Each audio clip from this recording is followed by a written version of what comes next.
by James GibneyPresident Donald Trump has upended expectations and interrupted the drumbeat toward war on the Korean Peninsula with his agreement to meet Kim Jong-un at a time and place to be determined. But what happens if talks with Little Rocket Man blow up on the launching pad? The odds are high. Few analysts expect Kim to give up North Korea's nuclear deterrent, which he sees as vital to his regime's survival. Kim's existential stakes and Trump's mercurial brinkmanship could make a highly combustible combination. And by reversing the staging sequence of summitry, underscore a series of lower-level meetings to produce a basket of deliverables that muckety-mucks can then bless, underscore Trump threatens to turn what should be the diplomatic equivalent of the Brandenburg Concertos into an acid jazz improvisation. Unfortunately, at least in the short term, the US and Trump have much more to lose from failed talks than Kim does. North Korea's dictator doesn't have to explain to voters what went wrong. If anything, he can say that he stood firm against unreasonable demands, going toe-to-toe with the U.S. president in person as a diplomatic equal. That's something his father and grandfather never achieved. He still will have at his disposal every North Korean capability for disruption, misadventure, and military conflict.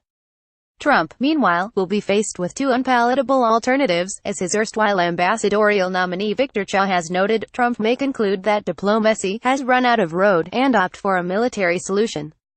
Or he may have to face the challenge of getting the world to sign on to even stricter sanctions.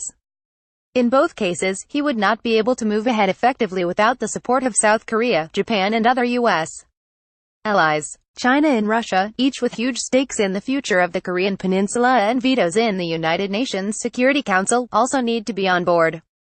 For whatever discomfort they have with Kim's leadership, they both have reasons to favor dialogue over war or more bad dog sanctions that will embroil Russian and Chinese companies.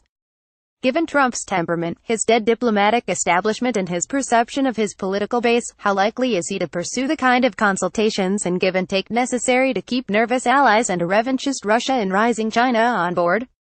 With all due respect to Jim Mattis, Rex Tillerson and Nikki Haley, good luck with that.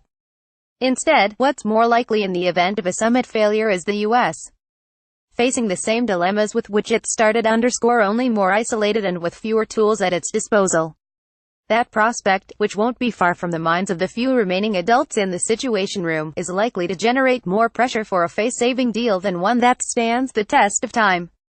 But, hey, given the choice between a catastrophic war or a glitzy deal that's as short-lived as Trump steaks, Trump mortgage, Trump vodka, Trump magazine, Trump university or other failed ventures, I know which one I'd choose. James Gibney writes editorials on international affairs for Bloomberg View. He was features editor at The Atlantic, deputy editor at the New York Times op-ed page and executive editor at Foreign Policy magazine. He was a Foreign Service officer and a speechwriter for Secretary of State Warren Christopher, National Security Advisor Anthony Lake and President Bill Clinton. The above article was distributed by Tribune Content Agency, LLC.